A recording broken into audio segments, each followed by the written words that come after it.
तो और दोस्तों कैसे हो आप सब लोग मेरे यार। तो स्ट्रॉन्गेस्ट वॉरियर के इस एपिसोड की शुरुआत वहीं से होता है जहां से कि पिछला एपिसोड खत्म हुआ था। पिछले एपिसोड में हम सभी लोगों ने देखा था कि झोंगरियोंग ने फ्लावर वेनरेबल यानी कि ग्रेट डीमन को मार दिया था। तो इस एपिसोड की शुरुआत में जब मिस सोसो होश में आती है तब वो ग्रेट डीमन को मरा हुआ देखकर झोंगरियोंग को इसके बारे में पूछने लगती है, लेकिन झोंगरियोंग मिस सोसो को सच्चाई ना बताकर झूठ बोलता है कि जब उसने सुबह अपने आंखें खोला था तब उसने पहले से ही फ्लावर वेनरेबल को मरा हुआ देखा था।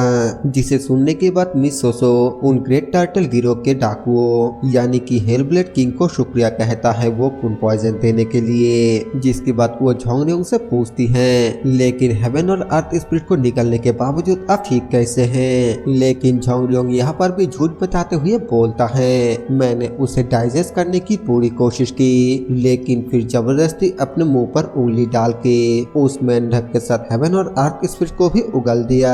और झोंगरियोंग यहाँ पर सच्चाई इसलिए नहीं बताता है क्योंकि फ्लावर वेनरेबल ने उसे कहा था कि जब तक वो हेवन और अर्थ स्पिरिट के एनर्जी को खुद के एनर्जी में नहीं बदलता तब तक उसका खून एक अमृत के तरह है। यानी कि अब इंसान के रूप में वही हेवन और अर्थ स्पिरिट बन चुका है और इस बारे में अगर किसी को पता चल जाता है तो फिर लाखों लोग उसके पीछे पड़ जाएगा। इसीलिए उसे लगता है कि बेहतर यही है कि वो किसी को भी इस बारे में ना बताए। आगे मिस सोसो झोंगरियोंग को फ्लावर वेनरेबल के कपड़े पहनने के लिए बोलता है क्योंकि उसके कपड़े जल गया था और बिना कपड़े के रहने की वजह से उसे ठंड लग सकता है। झोंगरियोंग जब जाकर उसके बॉडी से कपड़े को उतारता है तब वो देखता है कि फ्लावर वेनरेबल अंदर एक आर्मर पहना हुआ था और उस आर्मर को देखकर मिस सोसो काफी ज्यादा हैरान हो जाती है। वो तुरंत ही झोंगरियोंग से उसका डेगर मांगती है जिसके बाद उस आर्मर के ऊपर एक अटैक करता है और उस डेगर से उस आर्मर के ऊपर वह छोटा सा ही खरोच आया था। जैसा कि आप लोग जानते हैं कि ये बहुत ही ज्यादा स्पेशल डेगर है जो म्यूटेराइट आयरन से बना हुआ है। ये किसी भी चीज को बहुत ही आसानी से काट सकता है। मिस सोसो जब देखती है कि इस डेगर से उस आर्मर से बस छोटा सा एक खरोच आया है तब वो समझ जाती है कि ये कोई ऑर्डिनरी आर्मर नहीं है। झोंगरियोंग के पूछने पर मिस सोसो बताती है ये डिवाइन ड्रैगन स्केल आर्मर है। ये एक ट्रेजर है जो शिवन डैशन में रहने वाले डिमोनिक कल के पास हुआ करता था। कहा जाता है कि इसे बनाने के लिए उनके ब्लैक स्मिथ लगातार 1 सालों तक स्नो आयरन पर हथौड़ा मारा था जो सिर्फ ग्रेट स्नो माउंटेन पर ही मिलता है। मिस सोसो को अब पूरी तरह से समझ में आ जाता है कि आखिरकार कैसे इतने सारे मार्शल आर्टिस्ट को मारने में कामयाब रहा और जिंदा रहने में भी कामयाब रहा। ये सब कुछ इसी डिवाइन ड्रैगन स्केल आर्मर के वजह से ही हो पाया है। मिस सोसो झोंगरियोंग को इस आर्मर के नया मालिक बनने के लिए कांग्रेचुलेशंस कहता है जिसे सुनकर झोंगरियोंग पूछता है कि आखिरकार मैं ही क्यों। मिस सोसो बताती है कि क्या मरे हुए इंसान का सामान उस इंसान का नहीं हो जाता जिसने उसे मारा। वैसे अगर आप इसे लेना नहीं चाहते हैं तो फिर आप ये मुझे दे सकते हैं और इसके लिए मैं आपका बहुत ही ज्यादा थैंकफुल रहूंगी। ये सुनते ही झोंगरियोंग ठंड का बहाना देकर तुरंत ही उस आर्मर को पहन लेता है। वो बहुत ही ज्यादा खुश होते हुए अपने मन में बोलता है मुझे ना सिर्फ हजारों सालों के हेवन और अर्थ स्पिरिट के कोर एनर्जी मिला बल्कि आप भी रेयर ट्रेजर भी मिल गया। सच में इस काफिले के साथ आने के बाद मुझे जो फायदा मिला वो हद से भी ज्यादा है। इसके बाद झोंगरियोंग उसके कपड़े को भी पहन लेता है और फिर उस गुफा से बाहर जाने लगता है जिसे देखकर मिस सोसो उससे पूछती है कि आखिरकार वो कहाँ जा रहा है। झोंगरियोंग बोलता है कि मैं कोई खरगोश या किसी मेंढक को ढूंढने के लिए बाहर जा रहा हूँ। मिस सोसो उसको बताती है मेट्रोपॉलिटन एग्जाम के लिए अब सिर्फ 5 दिन ही बचा हुआ है। मेरे पैरालाइसिस प्रेशर पॉइंट अभी तक ठीक से अनलॉक नहीं हुई है और मेरी आइडेंटिटी भी रिवील हो गई है इसीलिए मैं एग्जाम को नहीं दे पाऊंगी। लेकिन अगर आप जल्दी यहाँ से निकलते हैं तो फिर आप शायद से बीजिंग पहुँच सकते हैं। जिसे सुनकर झोंगरियोंग थोड़ा हैरान होते हुए बोलता है क्या आप मुझे आपको यहाँ पर अकेले छोड़कर जाने के लिए बोल रहे हैं। मिस सोसो बोलती है कि इसके अलावा और कोई भी चारा नहीं है। मुझे अपने आप को पूरी तरीके से रिकवर करने में 5 दिन से भी ज्यादा लग जाएगी। जिस पर झोंगरियोंग उसे अपने साथ ले जाने की बात करती है तो मिस सोसो बोलती है नहीं, फ्लावर वेनरेबल ने हमें ऐसी जगह पर लेकर आया जहाँ से हमें भागने में बहुत ही ज्यादा मुश्किल हो क्योंकि यहाँ चारों ओर ऊंची ऊंची पहाड़ है। मैं अभी भी 3-4 दिन तक बिना खाए रह सकती हूँ और अगर मुझे आसपास कोई जानवर दिखा, ये बोलकर वो एक पत्थर से एक अटैक करके झोंगरियों को दिखाती है और आगे बोलती है कि मैं अभी भी कुछ भेड़ियों को रोक सकती हूँ। लोग आपको जैसा सोचते हैं आप उससे पूरी तरीके से अलग है, लेकिन आपको अभी भी उन सभी के मन को बदलने के लिए एक बहुत ही लंबा रास्ता तय करना होगा और मुझे लगता है कि मेट्रोपॉलिटन एग्जाम इसमें आपकी मदद कर सकती है। मुझे उम्मीद है कि आप अच्छे पोजीशन के साथ इसे पास कर लेंगे। इसके बाद हमें चोंगरियोंग को जंगल से भागता हुआ दिखाया जाता है और वो अभी भी मिस सोसो के बारे में ही सोच रहा था। उसने आने से पहले मिस सोसो को कुछ खाना पानी और अपना म्यूटेटेड आयरन का डेगर दे दिया था ताकि वो कुछ दिनों तक वहाँ पर सरवाइव करते हुए अपने आप को रिकवर कर पाए। और वो ये सोचता है कि मिस सोसो जो स्कॉलर सेट बनाएगा, क्या झोंगरियोंग इतना काबिल हो पाएगा कि वो वहाँ का एक आउटर एल्डर बन पाए। इसी तरह सोचते हुए वो वहाँ से जाने लगता है, जिसके बाद यहाँ से सीन चेंज होकर हमें कुछ दिनों के बाद स्क्वाड किंग को दिखाया जाता है, जिनके पास बहुत सारे लेटर आया था और उन लेटरों पर वहाँ पर जो कुछ भी हुआ उसके बारे में बताया गया था और ये भी कि फ्लावर वेनरेबल ने चौथे यंग मास्टर और उसके दोस्त को बंदी बनाकर वहाँ से भाग गया।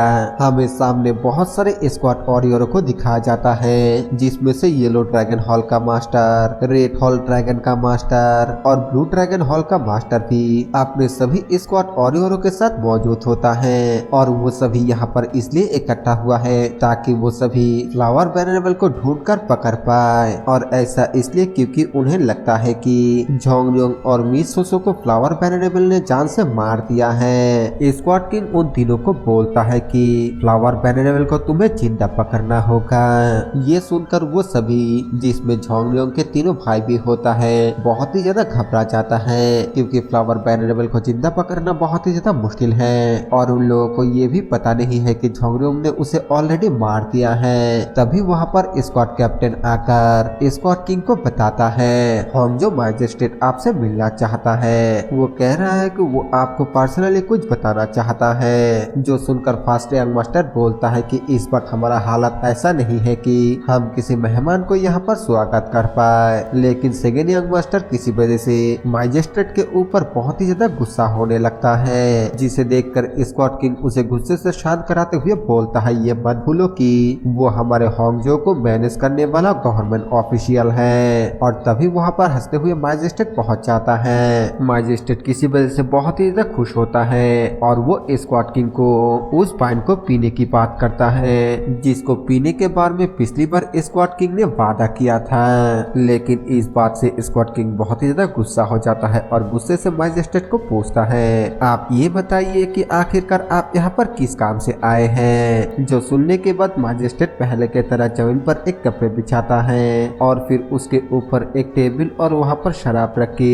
वहाँ पर मैजेस्टी का इंपीरियल एडिट लेने के लिए स्क्वाड किंग को आगे आने के लिए बोलता है। इंपीरियल एडिट के बारे में सुनकर मैजिस्ट्रेट काफी ज्यादा हैरान हो जाता है और मैनेजर स्क्वाड किंग को आगे जाकर रिस्पेक्ट दिखाते हुए इंपीरियल एडिट को लेने के लिए बोलता है। स्क्वाड किंग ग्रीट करते हुए इंपीरियल एडिट को एक्सेप्ट करता है और मैजिस्ट्रेट बताता है कि ली झोंगरियोंग, जिसका जन्म 8 जुलाई होंगजो में हुआ था, उसने इंपीरियल एग्जाम दिया है और इसे टॉप स्कॉलर के तौर पर पास किया है, जिसे सुनकर स्क्वाड किंग के साथ साथ वहाँ पर मौजूद सभी लोग बहुत ही ज्यादा शॉक हो जाता है। एक इंपीरियल गार्ड उन सभी को शांत होने के लिए बोलता है और मैजिस्ट्रेट आगे बताता है कि ली जोंगसन और उनके फैमिली, जिसने हमारे देश और रॉयल फैमिली को इस तरह के टैलेंटेड जीनियस दिया है, उन्हें 100 गोल्ड का नियांग और 16.5 हेक्टेयर जमीन दिया जाएगा।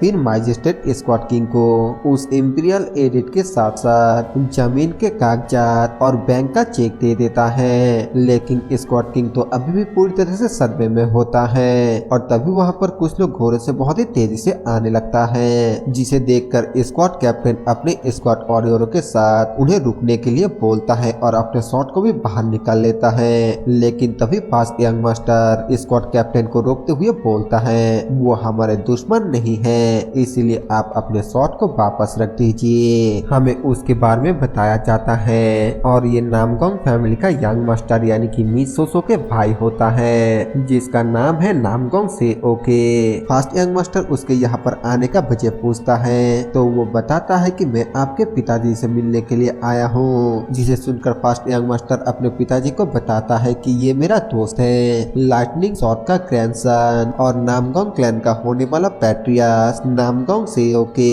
वो बिना इन्फॉर्म के यहाँ पर आने के लिए स्क्वाड किंग से माफी मांगता है और बताता है कि मैं आपको ये बताने के लिए आया हूँ कि सर झोंगरियोंग अभी भी जिंदा है, मेरे बहन भी पूरी तरीके से सही सलामत है और वो हमारे रेसिडेंट में वापस आ चुकी है। ये सुनकर गाबोलिंग और चीफ स्क्वाड चंग बहुत ज्यादा खुश होकर एक दूसरे को देखने लगता है। सेओ के चीफ स्क्वाड को सारा कहानी बता देता है जो कि मिसोसो ने वापस आने के बाद उसे बताया था, सिवाय इसके कि झोंगरियोंग ने फ्लावर बैरनेबल को मार दिया है। उसके बजाय ये बताता है कि जब फ्लावर बैरनेबल सो रहा था तब वो दोनों चुपके से वहाँ से अपना जान बचाकर भाग गया था और क्योंकि झोंगरियोंग ने अपने जान को जोखिम में डालकर मिसोसो को बचाया था, इसीलिए लाइटनिंग शॉट ने सेओके को यहाँ पर स्क्वाड किंग को थैंक यू कहने के लिए आया है और उनके मेन क्लैन और झोंगरियोंग को अपने क्लैन में इनवाइट करने के लिए आया है। ये सब कुछ सुनने के बाद सभी लोग स्क्वाड किंग को कांग्रेचुलेशंस कहता है और शिपमैन मैनेजर हंसते हुए बोलता है कि पता नहीं है कि आखिरकार जिसने इतना सब किया वो कहाँ पर है। और तभी कोई बोलता है कि चौथे यंग मास्टर वापस आ गए, जिसे सुनकर हैरानी से सभी लोग उसे देखता है और फिर भागते हुए उसके तरफ जाने लगता है। और फिर इसी के साथ यहाँ से सीन चेंज होकर हमें अगले दिन का सीन दिखाया जाता है जहाँ पर कि झोंगरियोंग अपने घर में बात ले रहा था। वो अपने मन में सोचते हुए बोलता है कि प्रोविंशियल एग्जाम के कंपेयर में इंपीरियल एग्जाम उसके लिए बहुत ही ज्यादा आसान था और ऐसा इसलिए क्योंकि उसके पिछले लाइफ में इस एग्जाम के दौरान जिसने टॉप किया था उसके सभी जवाब उसे अच्छे से याद था। फिर वो उसके लिए गिल्टी महसूस करने लगता है कि उस इंसान के बजाय वो टॉप स्कॉलर बन गया, लेकिन फिर उसे उसके द्वारा किया गया बहुत सारे बुरे काम ही याद आता है जो उसके पिछले लाइफ में आज से 10 साल बाद होम जो के एक मैजिस्ट्रेट बनने के बाद किया था। और तभी वहाँ पर सर्वेंट आकर उसे गर्म पानी देने लगता है और उसको बोलता है कि जब आप बीजिंग में थे तब कम से कम आपको हमारे ब्रांच में आकर कबूतर के मदद से एक चिट्ठी भेजना चाहिए था। आप इतने दिनों से घर से बाहर थे, क्या आपको पता है कि मैं आपकी वजह से कितना ज्यादा चिंता में था। जिस पर झोंगरियोंग बताता है कि मैंने लगातार 5 दिनों तक भागता रहा और डायरेक्ट एग्जाम देने के लिए चला गया। जब मेरा एनर्जी पूरी तरीके से एग्जॉस्ट हो चुका था तब मैं ऐसा कैसे करता। सार्वेंट पूछता है कि होंगजो से बीजिंग जाने के लिए 20 दिन लगता है, तो फिर आप सिर्फ 5 दिनों के अंदर वापस कैसे पहुंच गए। झोंगरियोंग एक बैज दिखाता है जिस पर 3 घोड़े का निशान बना हुआ था और सर्वेंट को बताता है कि मैंने इस बैज को दिखाते हुए हर स्टेशन पर एक नए घोड़े को बदल लिया था जिससे मैं इतना जल्दी पहुंच पाया। सर्वेंट पूछता है लेकिन आप तो अभी भी एक ऑफिशियल नहीं बने, तो फिर आपको इस तरह के बैज कहाँ से मिल गया। झोंगरियोंग बोलता है कि ये काफी लंबी कहानी है। इसके बाद हमें उस कहानी को दिखाया जाता है जो कि झोंगरियोंग सर्वेंट को बता रहा था। झोंगरियोंग प्रोविंशियल एग्जाम देने के बाद एक बंदे से मिलने के लिए आया होता है। ये मिनिस्ट्री ऑफ पर्सनल का वाइस मिनिस्टर है जिसका नाम गियोम बुलविंग है। झोंगरियोंग उसे ग्रीट करता है और वो बोलता है तुम तो ली जोंगसन के बेटे हो है ना। ये सुनकर झोंगरियोंग हैरान होते हुए अपने मन में बोलता है यहाँ तक कि होंगजो के मैजिस्ट्रेट भी हेवनली ड्रैगन स्क्वाड एजेंसी के स्क्वाड किंग के नाम से नहीं पुकारता है, लेकिन ये इंसान मेरे पिताजी के नाम को इतने जोर से बोल रहा है। वाइस मिनिस्टर बोलता है हालांकि मैं तुम्हारे पिताजी से काफी लंबे समय से नहीं मिला, लेकिन उनके साथ मेरा बहुत ही अच्छा संबंध है। मैंने सुना है कि तुमने मेट्रोपॉलिटन एग्जाम टॉप स्कॉलर के तौर पर पास किया है। सच में तुम तो काफी टैलेंटेड हो। मुझे यकीन नहीं था कि जब से हम मिले तब से ली जोंगसन ने अपने पास एक छोटा ड्रैगन पाल कर रखा है। जिस पर झोंगरियोंग बोलता है आप तो मेरा कुछ ज्यादा ही तारीफ कर रहे हैं। वाइस मिनिस्टर आगे बोलता है लेकिन मुझे ये उम्मीद नहीं था कि वो सत्ता को हासिल करने के लिए इस तरीके से अपने बेटे का इस्तेमाल करेगा। ये सुनकर झोंगरियोंग थोड़ा हैरान हो जाता है और अपने मन में बोलता है ये सिर्फ एक ताना नहीं था, उनके इस बात में एक छुपा हुआ मतलब है। ये खतरनाक ऑब्जर्वेशन था जो किसी का भी जान ले सकता था। वाइस मिनिस्टर बोलता है मैं सीधे मुद्दे पर आता हूँ, फिलहाल के लिए तुम्हें कोई भी गवर्नमेंट के पोजीशन नहीं मिलेगा। झोंगरियोंग के पूछने पर वाइस मिनिस्टर बताता है, हालांकि तुमने इंपीरियल एग्जाम को पास कर लिया है तो इसका मतलब ये नहीं कि तुम गवर्नमेंट ऑफिशियल बन सकते हो। हम जरूरत के हिसाब से ही किसी को ऑफिशियल पोजीशन सौंपते हैं। ऐसा इसलिए क्योंकि पिछले 10 सालों से लगातार जियांगनान के वेल्दी फैमिली से आने वाले स्कॉलर ही इंपीरियल एग्जाम में टॉप रैंक को हासिल करता आया है, जिसके वजह से बहुत से गवर्नमेंट ऑफिशियल और स्कॉलरों ने मिलकर शिकायत दर्ज कर दी है। इसीलिए हम समझौते के तौर पर जियांगनान के किसी भी वेल्दी फैमिली को ऑफिशियल पोजीशन नहीं दे सकते हैं, फिर भले ही वो क्यों ना बहुत ही हाई रैंक के साथ इंपीरियल एग्जाम को पास करे। झोंगरियोंग मन में सोचते हुए बोलता है, समझौता वो सिर्फ दिलासा देने के लिए मुझे ये सब नहीं कह रहा, वो यहाँ पर पॉलिटिक्स के बारे में बात कर रहा है। मुझे लगता है कि मैं यहाँ पर आकर अपने पर्सनल कामों के लिए देश के सिस्टम का काफी इस्तेमाल कर लिया है। ऑफिशियल पोजीशन को पाने की जिद करना बेकार है, वैसे भी सारा पैसा देश से ही आता है। जिसके बाद झोंगरियोंग वाइस मिनिस्टर को बोलता है, मैं सब कुछ समझ गया, मैंने यहाँ पर दिखा दिया है कि हेवनली ड्रैगन स्क्वाड एजेंसी में भी टैलेंटेड लोग हैं। मैं होंगझो वापस जाऊंगा और जाकर अपने फैमिली बिजनेस को संभालूंगा, फिर मैं सही वक्त आने का इंतजार करूंगा। वाइस मिनिस्टर बोलता है, शायद से तुम मुझे गलत समझ रहे हो, एक स्कॉलर के तौर पर तुमने जो किया वो वाकई काबिल तारीफ है और मैं ये नहीं कह रहा हूँ कि तुम्हें गवर्नमेंट ऑफिशियल के पोजीशन नहीं मिलेगा। झोंगरियोंग बोलता है, आप किसी के बारे में क्या सोचते हैं इससे कोई भी फर्क नहीं पड़ता है, क्योंकि सब कुछ तो किस्मत के ऊपर ही होता है। जब कोई काम नहीं हो पा रहा हो तो उसे जबरदस्ती करने की कोशिश करना बेवजह ही मुसीबत को पैदा करना है, और ऐसा ना ही तो मैं और ना ही मेरा पिताजी चाहता है। लेकिन मेरा एक रिक्वेस्ट है। मिनिस्टर के पूछने पर झोंगरियोंग बताता है, क्या आप सबसे तेज घोड़ों वाले टेट स्टेशन को मेरे इंपीरियल एग्जाम को पास करने के बारे में बता सकते हैं? मेरे परिवार के पीरिया मुरीम का हिस्सा रहा है, वो गवर्नमेंट ऑफिशियल को और इंपीरियल एग्जाम को पास करने वालों का बहुत ही सम्मान करता है, और यही वजह है कि मेरे पिताजी चाहते थे कि किसी भी तरह मैं इसे पास करूं। लेकिन ये अफसोस की बात है कि इंपीरियल एग्जाम को टॉप स्कॉलर के तौर पर पास करने के बावजूद मैं एक गवर्नमेंट ऑफिशियल नहीं बन पाया, और इस बात से मेरे पिताजी बहुत ही ज्यादा निराश होंगे। हालांकि मुझे ये यकीन है जब उन्हें पता चलेगा कि आपने उनके प्राइड को ध्यान में रखते हुए मेरे लिए क्या किया, वो आपका बहुत ही ज्यादा आभारी रहेगा। और फिर अपने मन में बोलता है, ऐसा तो कोई भी तरीका नहीं है कि मेरे पिताजी और इनके बीच रातों रात ही गहरा रिश्ता बन गया होगा। जरूर से उन्होंने हेवनली ड्रैगन स्क्वाड एजेंसी से कोई बहुत ही बड़ा रिश्वत लिया होगा, अगर वो एक टॉप स्कॉलर को बिना गवर्नमेंट ऑफिशियल बनाए भेजता है तो फिर इसके मुआवजे के तौर पर उन्हें कुछ और करना होगा। दूसरी तरफ झोंगरियोंग के बातें सुनने के बाद मिनिस्टर सोचने लगता है और फिर अचानक से जोर जोर से हंसना शुरू कर देता है, जिसे देखकर झोंगरियोंग भी काफी ज्यादा हैरान हो जाता है। वाइस मिनिस्टर बोलता है, मैंने अपना इरादा बदल लिया है, अगर तुम इसी तरीके से जीत करते हो तो फिर मैं अपना हार मान सकता हूँ और ऐसा करने का कोई दूसरा तरीका ढूंढ सकता हूँ। तुमने कहा कि किसी के बारे में सोचने से कोई फर्क नहीं पड़ता है और सब कुछ किस्मत के ऊपर डिपेंड करता है, लेकिन मैं तुम्हें बता दूं कि मैं वो हूँ जो किसी के भी किस्मत को बदलने का ताकत रखता है। मैं बादलों को भी अपने इशारे से हिला सकता हूँ। जो सुनकर झोंगरियोंग हैरान होते हुए बोलता है, क्या सचमुच इस ओल्ड मैन के पास इतना ज्यादा पावर है? मैं बता भी नहीं पा रहा हूँ कि वो कितना ज्यादा पावरफुल है। फिर झोंगरियोंग मिनिस्टर को बोलता है, आपको कुछ भी करने की जरूरत नहीं है, मैं जानता हूँ कि एक गवर्नमेंट ऑफिशियल का काम कितना ज्यादा जरूरी होता है, लेकिन मैं अभी भी बहुत ही जवान और बेवकूफ हूँ। मैं इतनी बड़ी जिम्मेदारियाँ उठाने के लिए तैयार नहीं हूँ। प्लीज आप मुझे जल्द से जल्द मेरे पिताजी के पास वापस जाने के लिए मुझे अनुमति दीजिए। मिनिस्टर बोलता है, मैं जानता था कि तुम एक्स्ट्रा ऑर्डिनरी हो, लेकिन इतना ज्यादा ये नहीं जानता था। तुम्हें निराश होने की कोई भी जरूरत नहीं है। मैं आज के इस मुलाकात को याद रखूंगा और समय आने पर तुम्हें अपने पास बुलाऊंगा।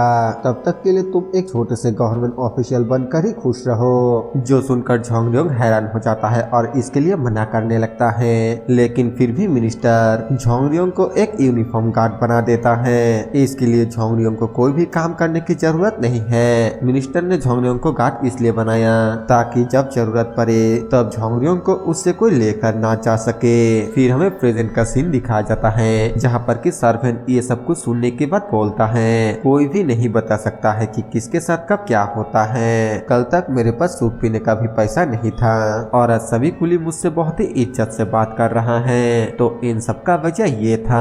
और तभी वहाँ पर कोई आकर बोलता है, फोर्थ यंग मास्टर, आपके पिताजी ने आपको उनके पास बुलाया है। थोड़ी देर बाद हमें झोंगरियोंग को स्कॉट किंग के पास दिखाया जाता है जहाँ पर कि स्कॉट किंग उससे पूछता है, क्या तुम्हारा आराम करना हो गया है? झोंगरियोंग बोलता है, हाँ मैंने काफी आराम किया है। स्कॉट किंग बोलता है, जो कुछ भी हुआ मैंने उन सब के बारे में सुना है। मुझे स्क्वाड मिशन के दौरान जो कुछ भी हुआ उनके बारे में तुमसे बहुत कुछ कहना है, लेकिन मैं उन सब के बारे में भूल जाऊंगा क्योंकि सभी स्क्वाड वॉरियरों ने मुझे ऐसा करने के लिए कहा। जो सुनकर झोंगरियोंग स्क्वाड किंग को शुक्रिया कहता है और स्क्वाड किंग उससे पूछता है, क्या नामगोंग सोसो से कोई कॉन्ट्रैक्ट नहीं हुआ है? ये सुनकर झोंगरियोंग हैरान होते हुए अपने मन में बोलता है, क्या आखिरकार अचानक वो इस बारे में क्यों पूछ रहा है? ये सभी बुढ़े मिसोसो के बारे में आखिरकार क्यों जानना चाहता है? फिर झोंगरियोंग बोलता है, नहीं, लेकिन मुझे लगता है कि वो हमसे मिलने आएगी क्योंकि मैंने उसे म्यूटेटेड आयरन का डैगर उधार दिया था। जो सुनकर मैनेजर बहुत ही ज्यादा खुश होकर झोंगरियोंग के पास आते हुए बोलता है, तुमने बहुत ही अच्छा काम किया। और तभी स्कॉट किंग फिर से बोलता है, जिस दिन तुम वापस आए थे उससे पहले नामगोंग क्लैन के पैट्रियस ने हमें उनके रेसिडेंट में जाने के लिए मुरिम इन्विटेशन भेजने वाला है। नामगोंग क्लैन के करंट पैट्रियस नामगोंग योरियोंग मुरिम में सीनियर के मामले में मुझसे ऊपर हैं। हम उनके मुरिम इन्विटेशन को इनकार नहीं कर सकते। जो सुनकर झोंगरियोंग अपने मन में सोचता है कि क्या ये इन्विटेशन मिस सोसो भेजने वाला है। और स्कॉट किंग आगे बोलता है, ऐसा लगता है कि हमें तैयारी शुरू कर देना चाहिए। हमें क्या क्या तोहफे लेकर जाना है और वहाँ पर कौन कौन जाने वाला है। जो सुनकर शिपमैन मैनेजर बोलता है, स्क्वाड किंग, इसमें सोचने वाली क्या बात है? मैं यहाँ पर सबसे बड़ा हूँ और झोंगरियोंग के अंकल भी हूँ। अगर मैं जाऊंगा तो फिर जरूर से हम अच्छे दिखेंगे और हमारे साथ अच्छा व्यवहार भी किया जाएगा।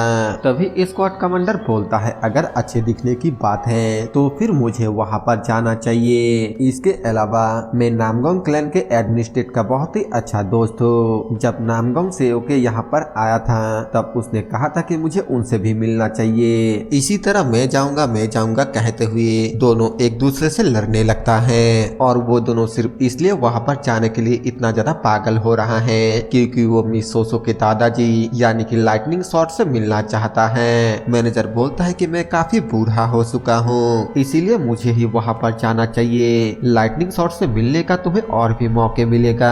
जब झोंगरियोंग और नामगोंग सोसो का शादी होगा तब भी तुम उनसे मिल सकते हो। ये सुनते ही झोंगरियोंग काफी ज्यादा हैरान हो जाता है। वो अपने मन में सोचते हुए बोलता है, मेरे और मिस सोसो के शादी, मुझे लगता है कि वो लोग यहाँ पर कुछ गलत सोच रहा है। फिर झोंगरियोंग उन तीनों को बोलता है, मेरे हिसाब से मुरिम इन्विटेशन आने के बाद हमें इस बारे में सोचना चाहिए। हम नहीं जानते हैं कि लाइटनिंग शॉट हमें किस तरीके से इनवाइट करेगी। इसके अलावा अगर हम अगले जनरेशन के लीडरों के बीच गहरा रिश्ता चाहते हैं तो फिर मेरे हिसाब से मेरे तीनों भाइयों को भी इसमें जाना चाहिए। ये सुनकर वो दोनों ही थोड़ा शर्मिंदा हो जाता है और स्क्वाड किंग झोंगरियोंग के बातें सुनने के बाद स्माइल करने लगता है। फिर बोलता है, इंपीरियल एग्जाम में तुमने बहुत ही अच्छा काम किया है। पुराने जमाने से ही कहा जाता है कि किसी को सजा और इनाम उसके काम के हिसाब से ही दिए जाना चाहिए। तो बताओ तुम क्या चाहते हो? झोंगरियोंग बोलता है, मैंने सुना है कि मैजिस्ट्रेट ऑलरेडी आपसे मिल चुका है। जो सुनते ही स्क्वाड किंग को समझ में आ जाता है और मैजिस्ट्रेट ने स्क्वाड किंग को जो कुछ भी दिया था यानी कि जमीन के कागजात और 100 गोल्ड के नियान, वो निकल कर बोलता है, क्या तुम चाहते हो कि मैं तुम्हें ये दूं? तुम इसे ले सकते हो। हालांकि एम्परर ने ये हमारे फैमिली के लिए दिया